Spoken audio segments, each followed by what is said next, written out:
morning. On behalf of the NGO Committee on the Status of Women in New York, welcome to the Church Center for United Nations. It is wonderful to see so many dedicated advocates and campaigners of gender equality here in the city's first Global Leadership Hour 2026. My name is Cynthia. I am a City's First CEDAW Fellow here at the NGO CSW New York, and I'm honored here to be moderating this session today. Thank you.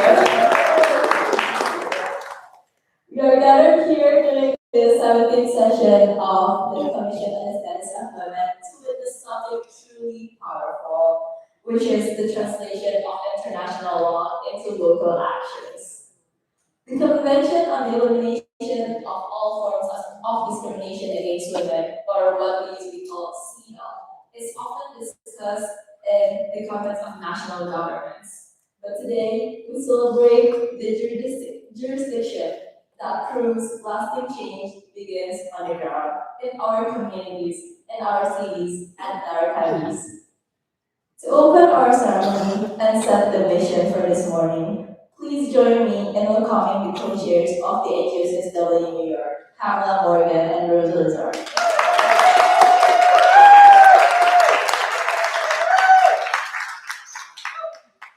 Good morning, everyone. Welcome and thank you. Let's do it. Hey, good morning. Good morning. Thank you for joining us to celebrate leadership, persistence, and progress towards gender equality. I'd like to acknowledge Soon-Young Yoon and the Pinkerton Foundation for their support. I also want to acknowledge the tremendous efforts of Dubravka Simonovic, our CEDAW Fellow, for her tremendous efforts in pulling this session together.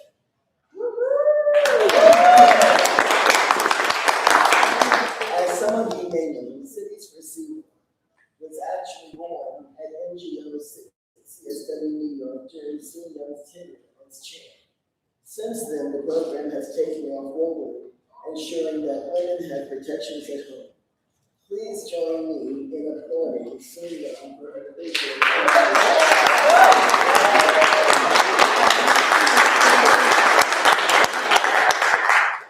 Across the United States, local governments have stepped forward to implement policies that address gender discrimination, improve data collection, strengthen services, and ensure that women and girls, especially those facing intersecting forms of discrimination, are visible in policy decisions. This local leadership is critical to building more just, equitable, and inclusive communities. Today, we are really proud to recognize the extraordinary leadership of Los Angeles County as the recipient of the CEDAW Leadership Awards, and my co-chair, Hansel, is going to provide the award and more information. But we know that this recognition is not only a celebration of what has been achieved, but also a beginning for affirmation of what is possible when public officials, advocates, and communities work together with determination and vision. So I'm really delighted to celebrate the leadership of Los Angeles County and the growing movement of cities and counties that are making gender equality a reality of where it really matters most, at the ground level, close to home. And I'll now give the mic to my co-chair, Rosa Lazar, who, by the way, is the Los Angeles County Board.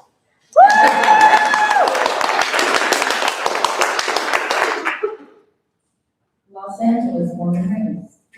Thank you, welcome, good morning, buenos dias, bonjour. Thank you all for being here. We are thrilled to have this event today. On a personal note, Pamela's spilled the beans. I'm thrilled to present this award to my hometown. El pueblo de Nuestra Señora de la Reina de Los Ángeles, del Río de Porciúncula. That is the original name. That is from the colonial days, and now it's the mega metropolis of Los Angeles. And we are thrilled to welcome Supervisor Lizzie Horvath, the representatives of the Gender Impact Assessment Program, and the aides that helped make the work in Los Angeles possible. And as Pamela was saying, Los Angeles is really leading in this gender equity work. The fact that the federal government did not endorse CEDAW, did not adopt CEDAW, that means that we have to do it at the local level. With local government, municipalities, and Los Angeles is leading in that area. So without further ado, I would like to call up Supervisor Horvath to receive on behalf of the NGO CSW Committee on the Status of Women. We are so pleased to present this Global Leadership Award to Los Angeles County for all your hard work on the implementation of the CEDAW ordinance and the innovative gender impact assessment program. Congratulations.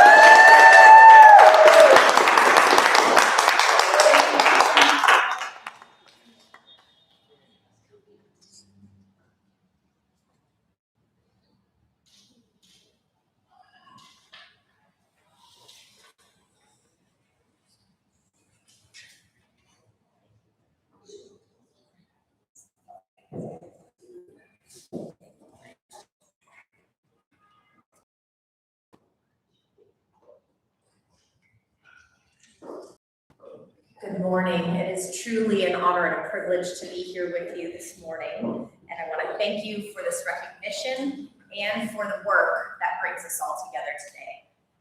It is truly an honor to accept this award on behalf of Los Angeles County, my colleagues, and all 10 million residents of our county whom we serve each and every day. I want to acknowledge the incredible organizers, advocates, and leaders in this room, including the NGO Committee on Status of Women New York, the Cities for CEDAW campaign, and CEDAW Committee members. Thank you. You all deserve a round of applause. And that's because we know that change does not happen because of one single person. It happens because each and every one of you, people just like you, commit to the work day after day to the belief that our systems can be more just, can be more compassionate, and that we all can be more inclusive. To provide a little context for people who might not be as familiar with LA County's history, Yvonne Brathwaite Burke initiated the cracks in the glass ceiling for our Board of Supervisors. An African-American icon, she was the first woman appointed to serve as a Los Angeles County Supervisor. Some 20 years later, Gloria Molina was elected the first woman elected to the Board of Supervisors in the 1990s, and she was fearless and fabulous, and may she rest in power. Following her, Hilda Solis, former Secretary of Labor, the first Latina to serve in a United States presidential cabinet, served as county supervisor. Sheila Kuehl was the first woman to serve in my district, and she was the first openly lesbian member of the LA County Board of Supervisors. Following her, Supervisor Catherine Barker, whose father was appointed insurance commissioner under then Governor Ronald Reagan, and Janice Hahn, whose father served as a county supervisor, whose name now is emblazoned on our Hall of Administration. Both of them proved to their families that women too have a rightful seat in governmental power and leadership. And when Holly Mitchell, whose mother served and worked in the county of Los Angeles, joined and was elected in her own right as the first woman in the 2nd district, she then made the first all-women Board of Supervisors in Los Angeles County.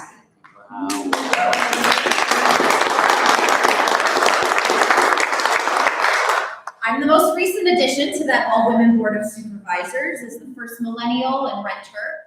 And my predecessor, Sheila Kuehl, when she introduced me when I was sworn in, she acknowledged that my birth date is June 30th, 1982, the day that the ERA failed ratification in the United States. Oh. And she said that I'm God's revenge, and I hope to live up to that. Before I ever served in public office, I was an advocate. Like many people in this room, I came to public service because I saw the gaps, the places in our systems that were not serving women, families, and the communities that we know need to be served. I believed we could do better. One of the proudest chapters of my earliest advocacy came when I was the founding Hollywood Now chapter president. That is the national organization for women, of course. And at the time, I saw a need to create space for women in the entertainment industry and to protect us from violence in all of its forms, and to organize around equity, freedom, and opportunity. Hollywood shapes culture around the world, yet women working within it were and still are fighting for basic fairness, equal pay, safe workplaces, reproductive autonomy and protection, and leadership opportunities. When I later served as council member in the city of West Hollywood, I was proud to lead the effort to adopt a resolution supporting the Cities for CEDAW initiative, bringing those values of gender equity directly into local government. That experience taught me something that stayed with me throughout my career. Real change happens when we build coalitions and movements together. Today, Los Angeles County is one of the largest local governments in the world. The decisions we make affect millions of people, including millions of women and girls. This means we have both an enormous opportunity and responsibility. We have the opportunity to ensure our policies reflect the realities of women's lives, to invest in safety, housing, healthcare, and economic opportunity in ways that lift up families and communities.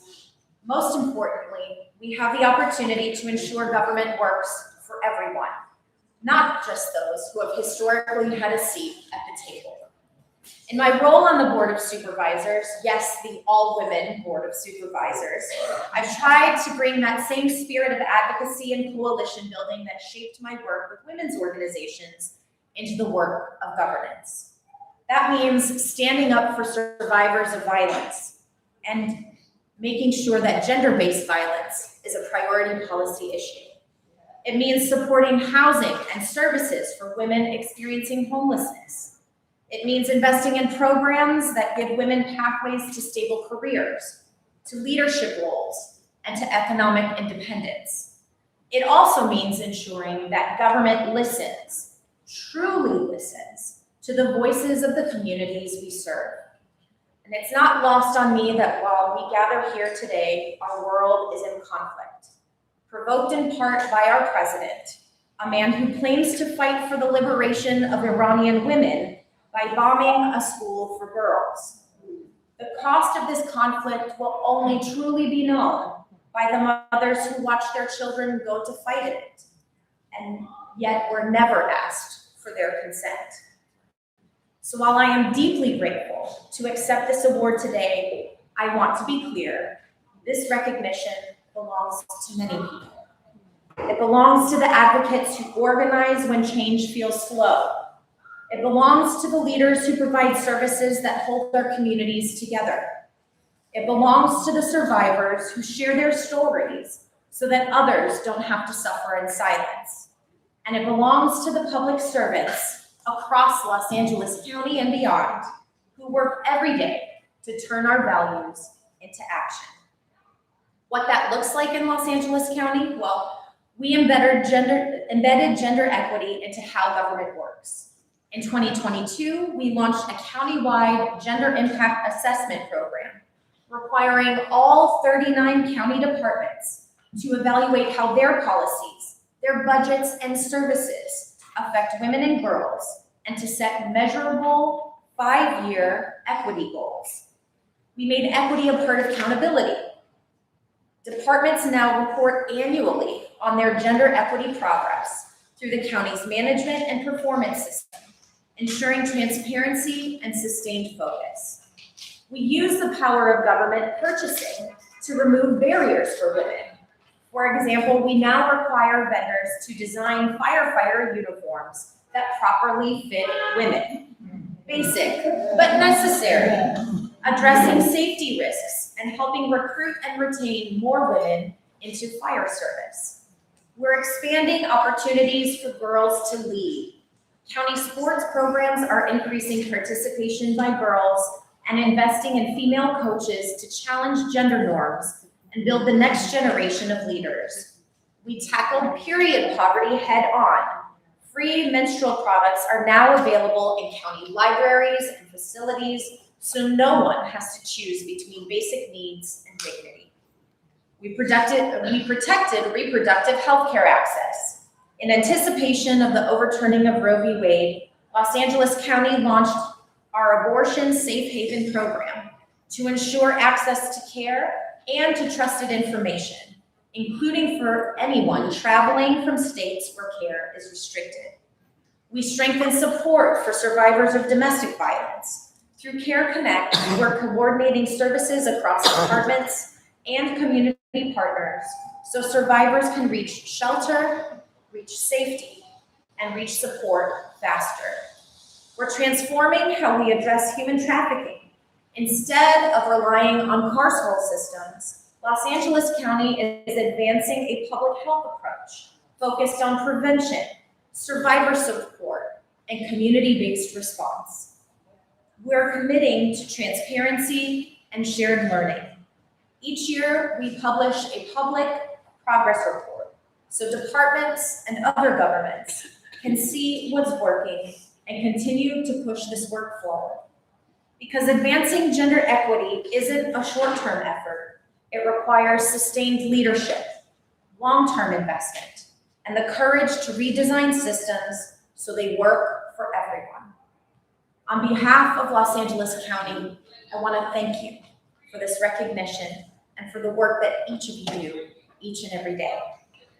I want to thank you for continuing to push us all in government and beyond to build a Los Angeles County and a world where every woman and girl has the opportunity to live safely, to thrive fully, and to lead boldly. Let us never forget the clarion call of Miss Feb Byrne, who called upon the courage of her son Henry when casting his vote in the Tennessee legislature to ratify the 19th Amendment. Remember the women. Thank you.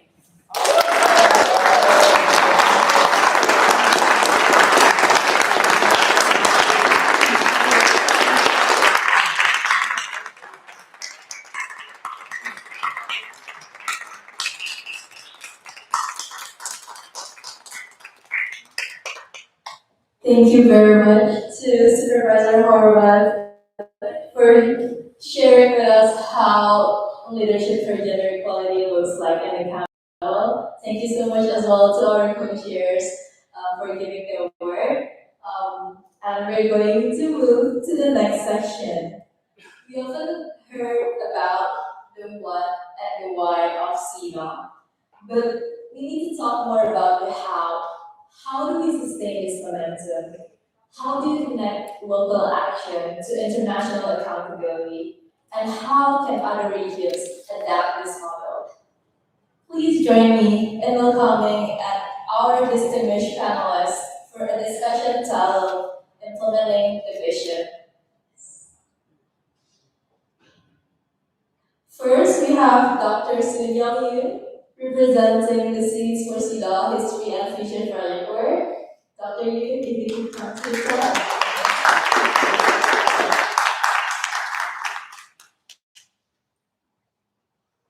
Thank you so much to NGO CSW New York for gathering us here today. Of course, congratulations to LA County, to the Women and Girls Initiative folks who for 10 years, I believe, have worked on this. Let's give them a You may not realize it, but LA County has contributed now to a global campaign that has moved now to Nigeria. And by the end of March, we'll be in Wales. So stay tuned for that. I thought I'd talk today about where we came from, where we are now, and where we want to go. So it's sort of like what was, and what is, and what if. So, how many of you were here for Beijing Plus 20? 2014, we had a plan. Yeah, okay, so you remember when we launched that Cities for CEDAW campaign here, modeled after we had met in San Francisco. Adoption of CEDAW as city ordinance in 1998.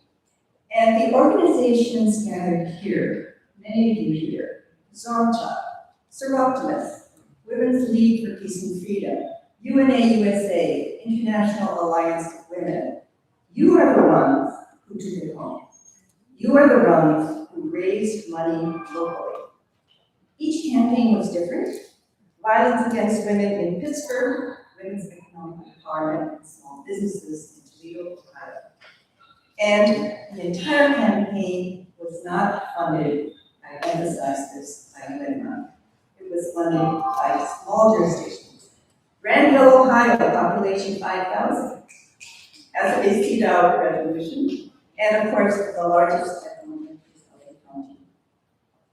So when I think of what made this campaign flourish, my social science vantage point tells me we need to go very far back into human history. My organization, the International Alliance of Women, was founded 41 years before the UN in 1904.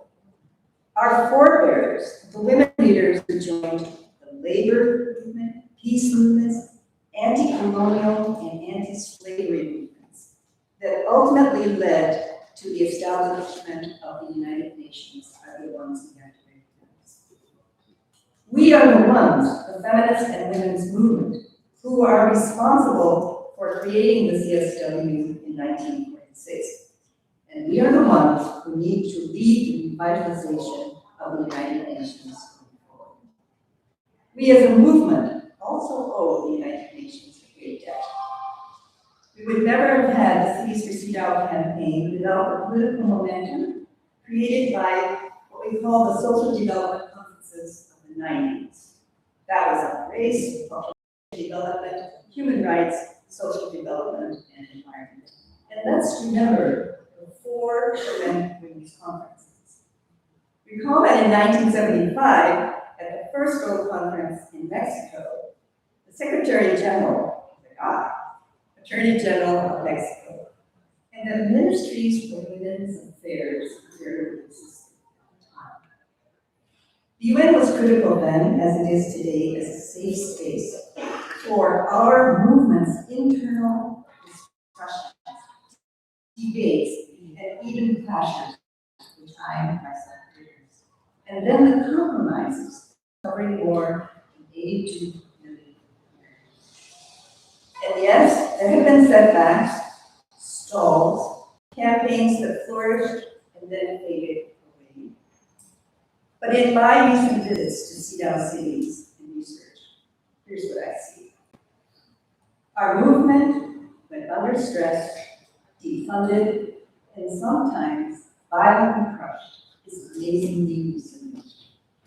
True, there are many cities hiding in silence, what I call the cities in retreat, like some people. Others are working under a policy of protection, moving DEI to other spaces. But the most interesting ones, I think, like Miami-Dade County, like Salt Lake City, and like LA County, are swarming. And I learned about the trend to swarm from a leadership called the Women's Funding Network, when representatives from Miami-Dade said they were in full rebellion after Roe versus Wade was overturned, led by county officials. Activism was inside government, and women's human rights ingrained into its political culture. Then I learned about Mayor Erin Mendenhall of Salt Lake City last year, hours before a pride flag ban effect in Utah. 3 new official Salt Lake City flags emerged. One for LGBTQ rights, another for transgender, and another one for Juneteenth Black History. I'd love to go about that. So then we have to think about what if? What if, as the CEDAW General Recommendation 40 suggests, we need to work towards a surge in 50-50 parity and use this strategy as a roadmap to the grand goals of world peace, political stability, sustainable economic growth, and climate justice.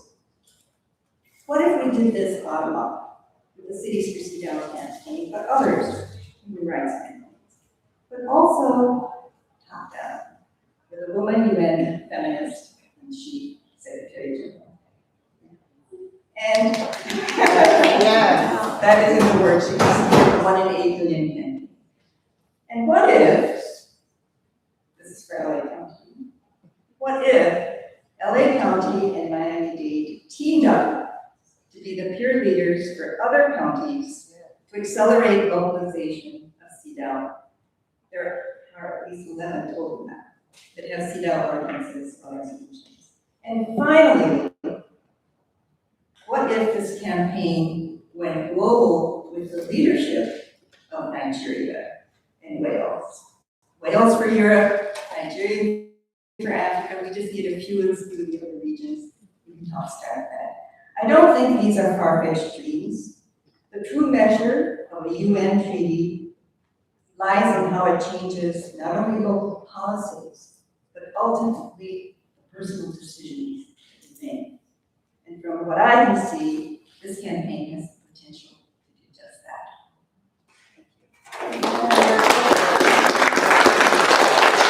Thank you very much, Dr. Yoon, for the inspiring speech.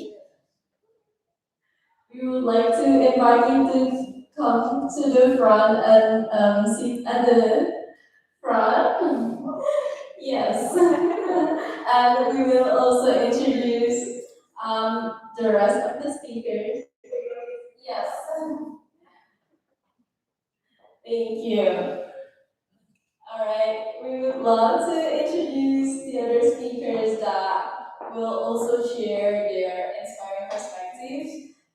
First, we would like to invite back Supervisor Lindsay Horvath from the Los Angeles County.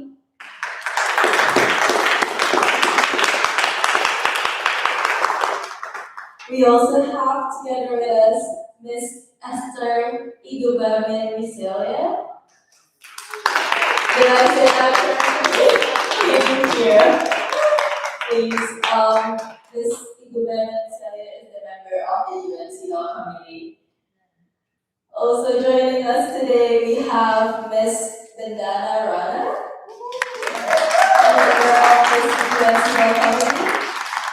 And last but not least, we have Ms. Hansel, representing the CEDAW Rising.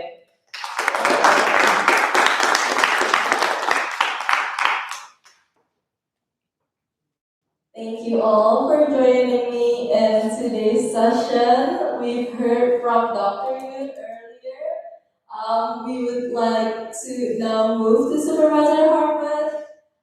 We've heard your speech and we've heard you talk about the inspiring, let's say, the leadership, the actions that you've been doing with the team on the ground.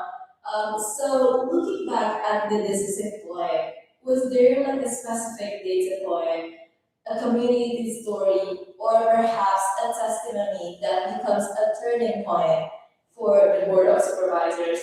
What was the argument that made them say, we must do this? Oh, yes, please.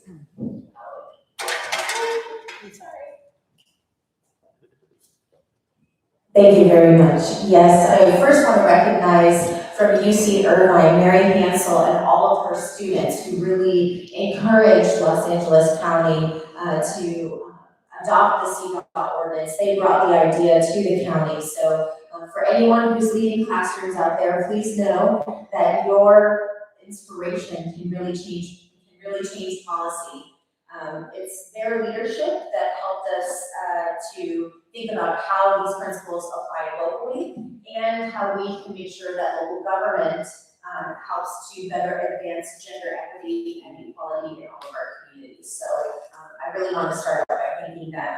The Board of Supervisors had already adopted, by that point in 2016, the Women and Girls Initiative. And this was designed to really measure how the county was making impact for women and girls, and most importantly, helping to improve outcomes. So that work had already begun and certainly woven in nicely with the work that we then initiated and enhanced through the CEDAW initiative. We had to make sure that we wanted to embed CEDAW's principles into local code. This makes sure that we are creating a strong framework, not only for our communities, but for the departments and the work that they're doing. So it was structured and understandable on how we could implement this change, and it allowed for stability in work as well as guidance for our departments. Also, having a legal foundation makes sure that no matter what happens and as our politics change, that codifying it into law ensures that we have consistency and we're able to build upon the work that has already been done. And we know that the Women and Girls Initiative, the CEDAW ordinance, and our Gender Impact Assessment Program all work together as part of our county's program. This allows us to make sure that our departments are asking all the right questions, that we're gathering the data that we need, because we are only able to improve what we measure, and good data helps to make sure that we are measuring the right things and creating the right kind of outcomes. And it also allows us to design policies that are intended to make that change. So that was really how we got going, and we're excited about the work ahead. Great, that's amazing. So, all right, so looking forward now, Supervisor, what is the next target? What is the next step for LA County in terms of gender equality? Like, for example, how do you want to apply the gender equality, the gender impact assessment program, and what support, whether from the civil society or the UN, will help you to get there? So we're looking at how we can take an even more comprehensive approach, looking at the places where we haven't yet applied this framework, but know that applying the framework will contribute to better outcomes. One of the things that I mentioned in my earlier remarks that we're working on right now is shifting to a public health model of human trafficking. And so that kind of innovative work, which has not yet been implemented fully anywhere in the United States, is something that we've been working on. I just recently visited New Zealand in December to see how their public health model has helped to shape the work being done on the ground there. So we're learning from each other in this work, and truly from our global communities, on how Los Angeles County can continue to be more comprehensive. But I think the most important thing that we can do is really focus on accountability. It's not only making sure that we adopt these policies as law, but as we know, laws are only as good as they're enforced. And so accountability is really the next big step for us. How do we make sure that not only in our reporting, but in expanding our work every day in our investments while we're budgeting, to make sure that the resources are available to make the change that we want to see. So I think that's where we're going next, and I look forward to the partnerships we will create through our partnership with Miami-Dade that was just announced today, as well as other communities who want to work with and learn from the work that we've done. That's amazing to hear more collaborations. All right, we'll move to Ms. Eghobamien-Mshelia. So from your perspectives on the committee, the CEDAW Committee, how can international human rights implemented by states let me repeat the question. From your perspective of the committee, how can international human rights mechanisms like CEDAW better encourage sub-national implementation by the states and respond to the rollback of the progress on women's rights and gender equality? Thank you very much. And I really want to salute the work that you've done in LA. It's a global model. It's inspiring to us in the CEDAW community.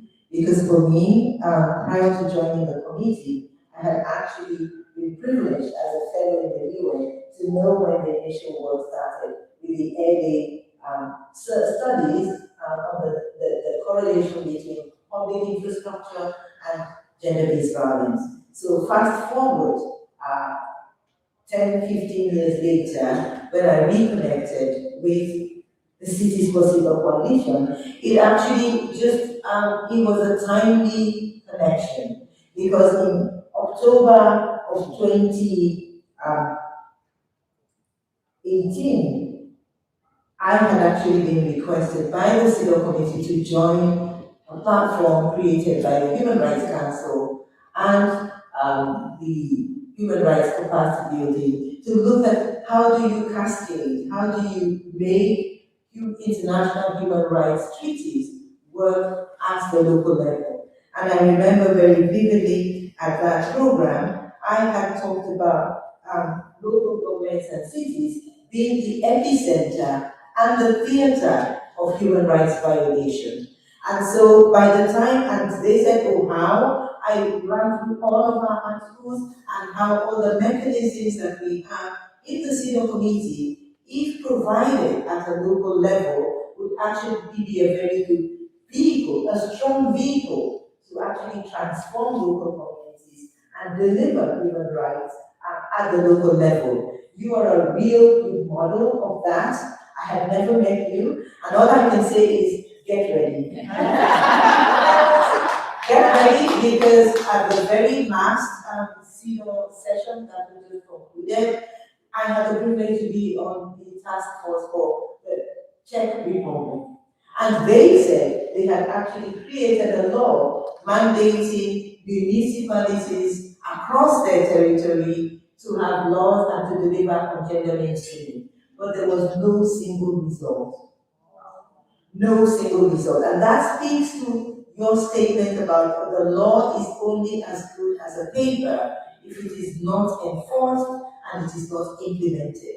And so the lesson and the model that you bring is the pathways, the mechanism for actually getting those laws to come alive, and the kind of capacity building that is required for local authorities to be accountable. I took that message to Nigeria. Nigeria has voted. We have a local Cities for CEDAW committee. We're working together with the Global Coalition. We will be in Cardiff at the end of March. And I hope if you're not there physically, you can speak. And they are ready. They want to learn from all of your experiences, so they will reinvent the wheel. And we also have lined up the city of Soon-Young Yoon in Taiwan. They already have positioned, they put a committee together, and they would like to deliver CEDAW at the community level so that rights protection can actually be accessible. Because when there is no CEDAW mechanism, no CEDAW service, and no CEDAW response team that is compliant with the human rights standards, it's just an illusion for women.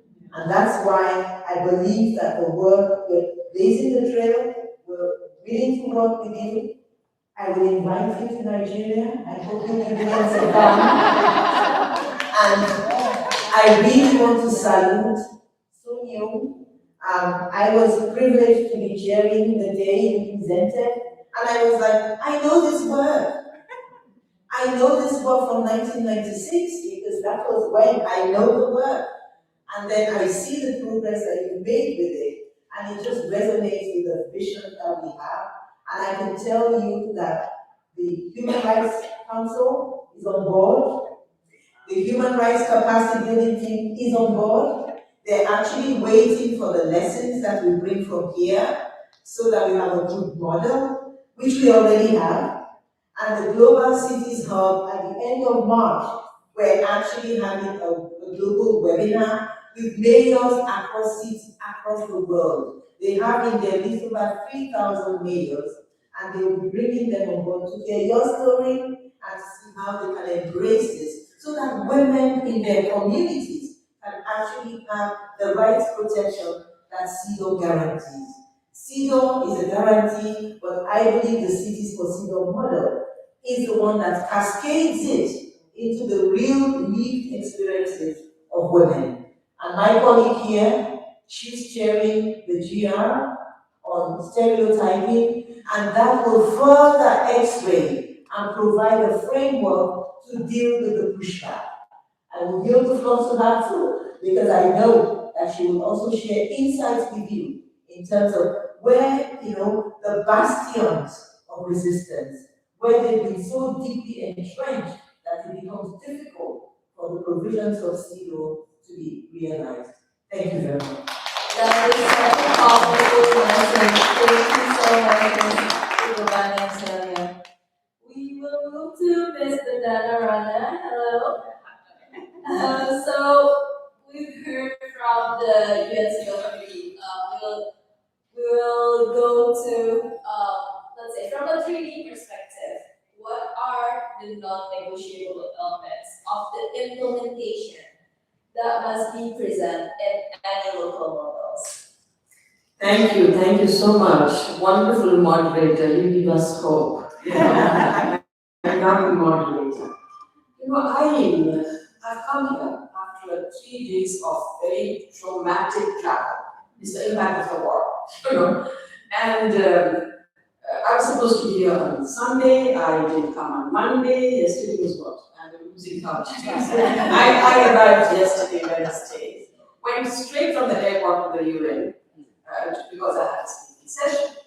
But what keeps me alive and the passion to come here? I've been coming to every CSW since 1999, except for two. But one time, I'm alive.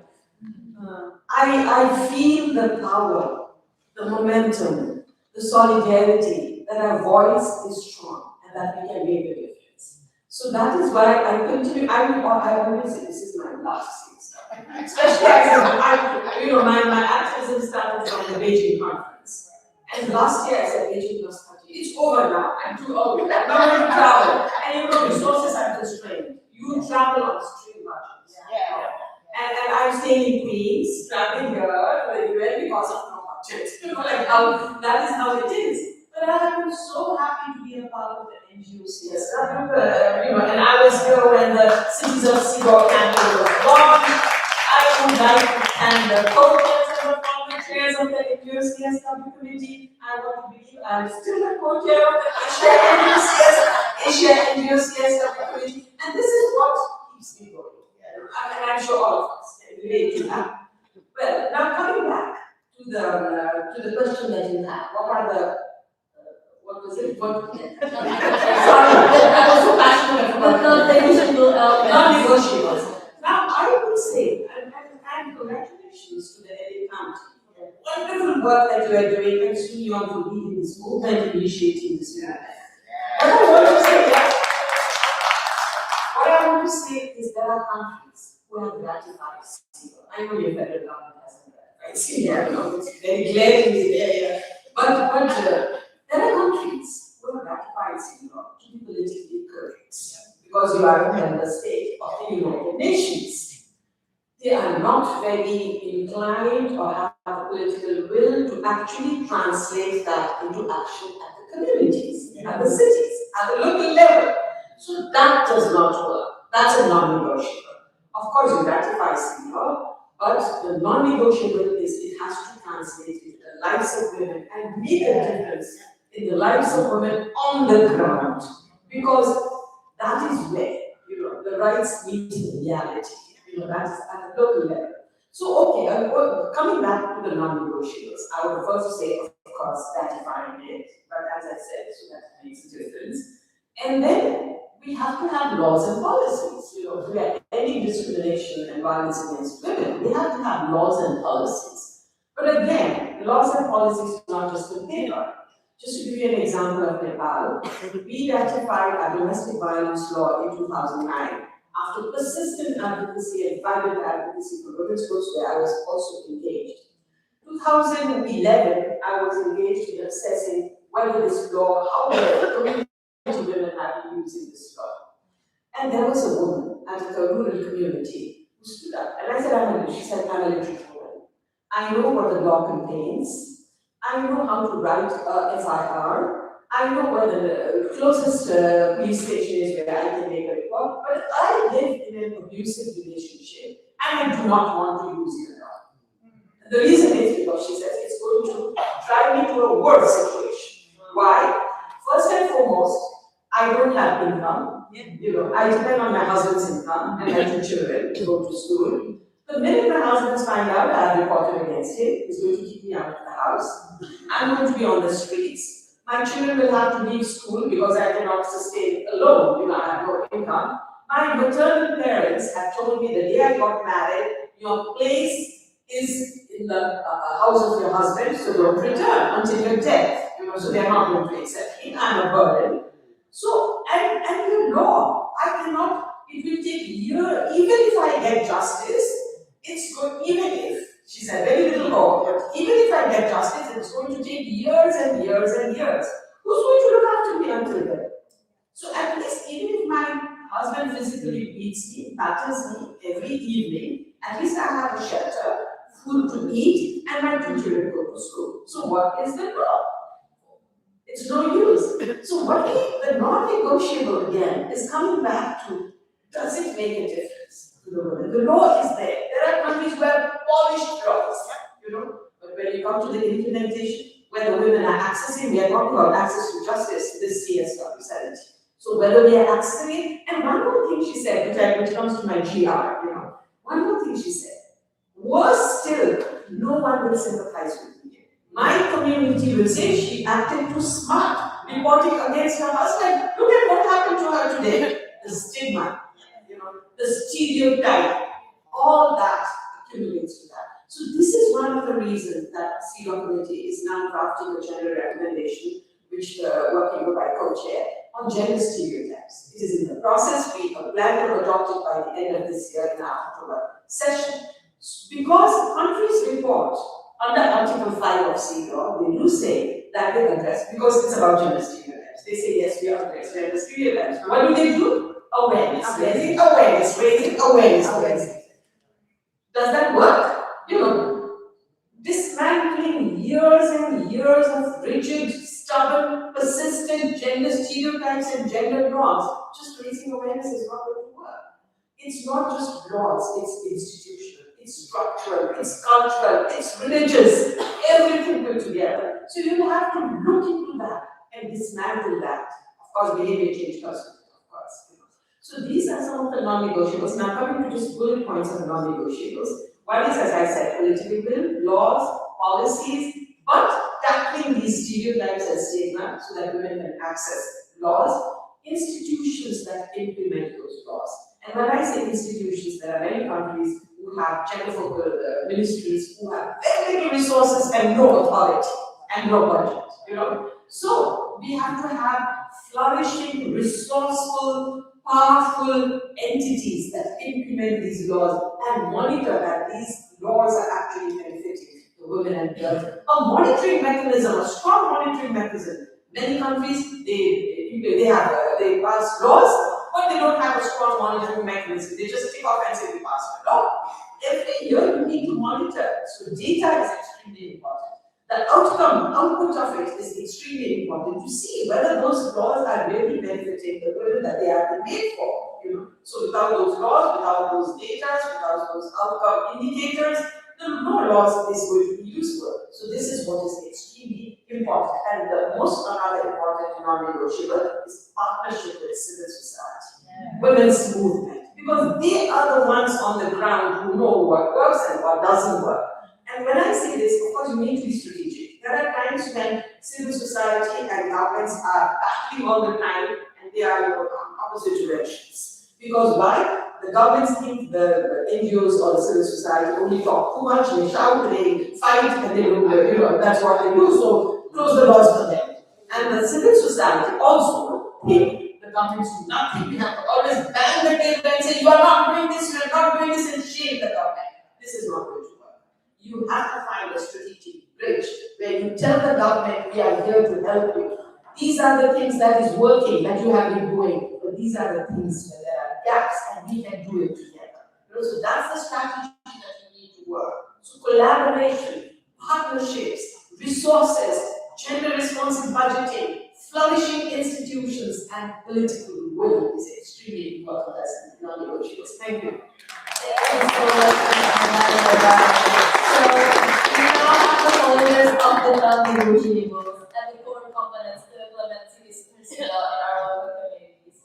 Alright, we're moving to the applicant of CEDAW. We have Ms. Mary Hansel here.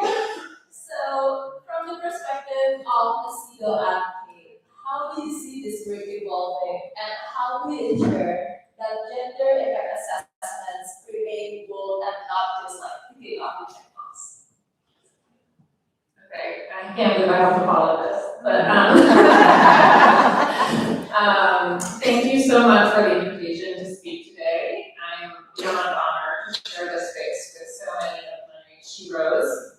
My name is Mary Hansel, and I'm an international human rights attorney and co-founder of CEDAW Rising. My co-founder, Farisa Ejadi and I serve as co-chairs of the city's CEDAW Advisory Board, and we started CEDAW Rising last year to reimagine and advance intersectional gender justice at the local level. Just a quick shout out to Rob and Choma from Los Angeles County. We were actually out to lunch together several years ago when I said to him, why don't you guys have a CEDAW? And that's how this whole thing began. And of course to Abby Land, who worked tirelessly to lead the Women in Girl Initiative to get this done.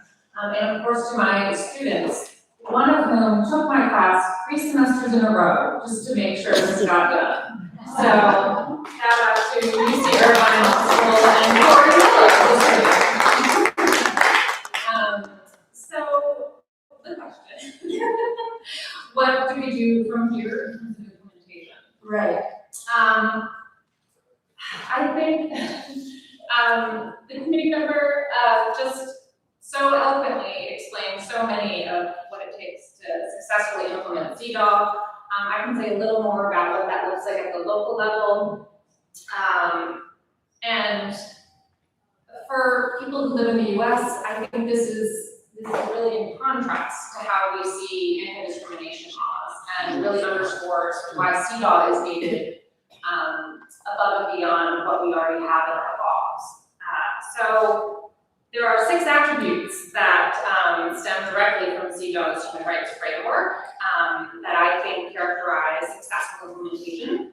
The first is that they are affirmative.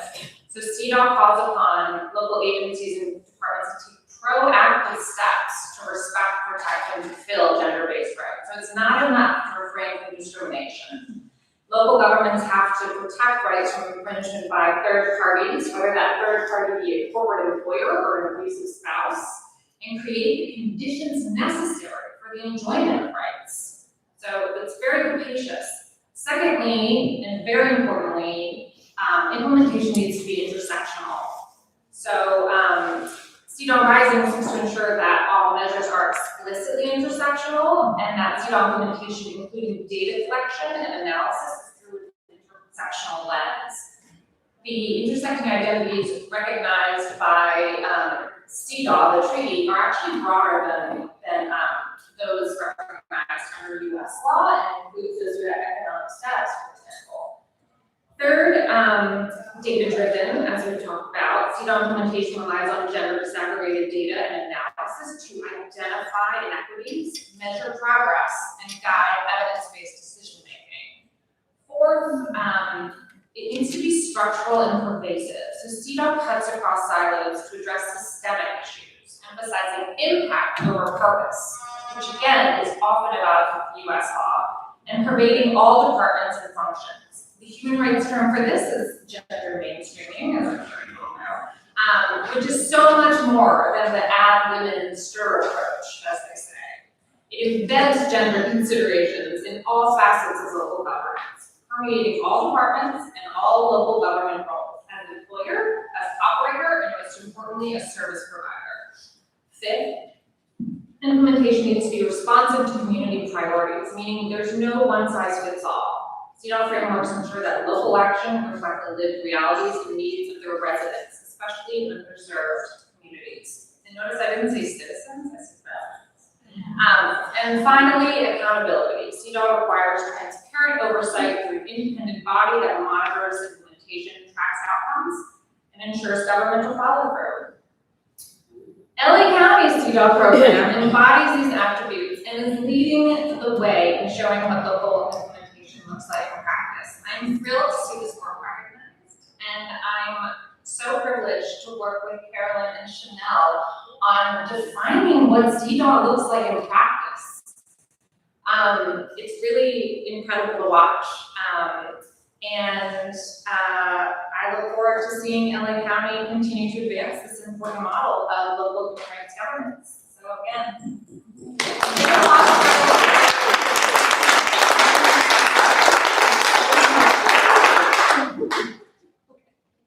Thank you very much. Now that we've heard from all the panels, to help us synthesize what we've just heard and to offer a reflection of a decade-long career in human rights, we are honored to have a special responder here, Dr. Dubravka Simonovic, former member of the UN CEDAW Committee and former special rapporteur on the violence against women and girls. Thank you. After this excellent panel, let me start by thanking NGO CSW for organizing this panel with Soon-Young, who is driving force behind this CEDAW. But let us go a little bit back to CSW as intergovernmental body that we are all following from different angles. So CSW was established 80 years ago with this positive energy that we are feeling today in this room. Women that are willing to push forward this vision for equal rights of women and a substantive gender equality. And CSW was intergovernmental body that developed CEDAW Convention. At first it was convention on the elimination, at first it was not legally binding instrument, at first it was declaration on the elimination of violence against women, but very soon after that, CSW decided that legal binding treaty is needed. So now, 45 years ago, this convention was adopted as a vision for elimination of all forms of discrimination against women and girls, and achievement of substantive gender equality. This is in the convention. This is in the Beijing Platform for Action. And now this is also in LA ordinance. And I would like to congratulate NGO CSW for awarding LA with this award, recognizing that we are able to see different initiatives, how to implement this vision. And even though the United States did not ratify this convention, what is still a huge gap, because with US ratification it will be much stronger. We are aiming for universal rights. But nevertheless, we have such excellent ideas how to go around and how to include into national law at the county level this idea of prohibition of all forms of discrimination against women. And I have looked at the ordinance, so the definition is definition from CEDAW, the same one, and also the definition of violence against women is also in that ordinance. So this is showing how innovative we can be at the level of counties when we are implementing vision of a CEDAW. And from CEDAW committee expert, we are seeing how difficult it is to implement this vision even with respect to 189 countries that are ratified. It's a long way to go. But now at this session of the CSW, we are still struggling how to somehow further reform the CSW. NGO CSW in past 2 years encouraged all to support revitalization of the Commission Institutes of Women. Revitalization was done, one resolution was adopted, and by that resolution we are having some opportunities to further improve. And now I see as an excellent opportunity to push for CEDAW at the center, back at the center of the CSW, because CSW has normative power. CSW elaborated CEDAW, but then CEDAW is monitored by independent group of experts. Nevertheless, CEDAW is sending its reports to the CSW. So those reports should be used as a tool to see what's going on in different countries around the world, how we are bridging this gap between vision that we have in CEDAW and realities that we have around.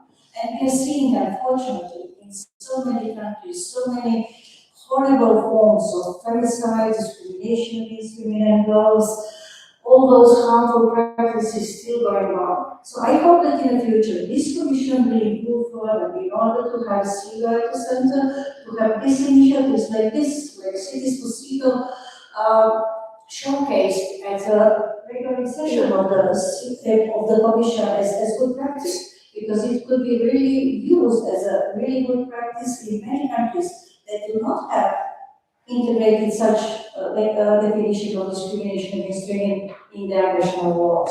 What is obligation under the CEDAW? So I'm very, very happy to be able to participate here with all of you, and I hope that we will continue this process. Thank you.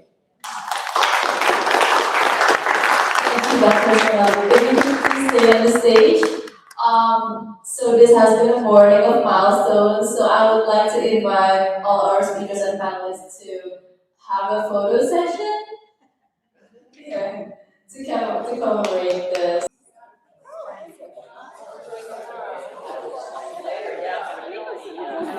All right, with the recognitions given by the USA team as well as from the Cities for CEDAW History and Features Project team, we will wrap up this session with a remark from the NGO CSW co-chairs. This event has shown us that the mission of CEDAW is not just document locked in the UN archives, but it is actually being implemented on the ground. So to close our session, I would like to invite back Pamela and Rosa, the co-chairs of NGO CSW, to give the closing remarks. Pamela and Rosa, the floor is yours.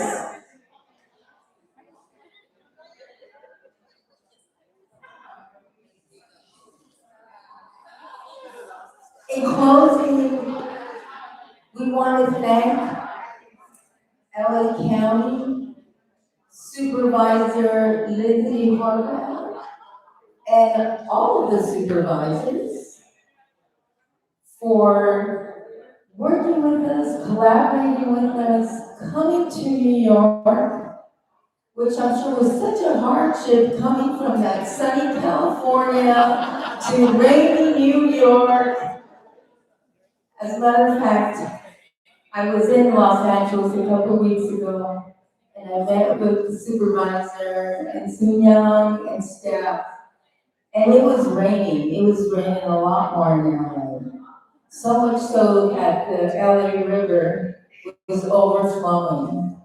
And for me, that's just a metaphor for what LA County has done around gender equity. It's overflowing. It's going to impact other cities and other towns and inspire other small places to do this work. Because I'm thinking, in a town of 10 million, half of that is at least 5 million. And of that, so many impacted by this work that you're doing. So as a proud Angelino, thank you so much. Congratulations to all of you, and congratulations to Soon-Young and the Cities for CEDAW. And thank you, Bandana, Esther, Mary, Supervisor Lindsay, Soon-Young, and Mutia. I also want to thank NGO CSW staff, wonderful team. Thank you so much. Thank you, Rosa. I think you said it all, but I want to put a challenge, because we're all from different places. So my challenge is for you to take what you've learned today back to your home and implement something, and next year, same time, same place, come back and share with us what you've been able to accomplish. Thank you. See you soon.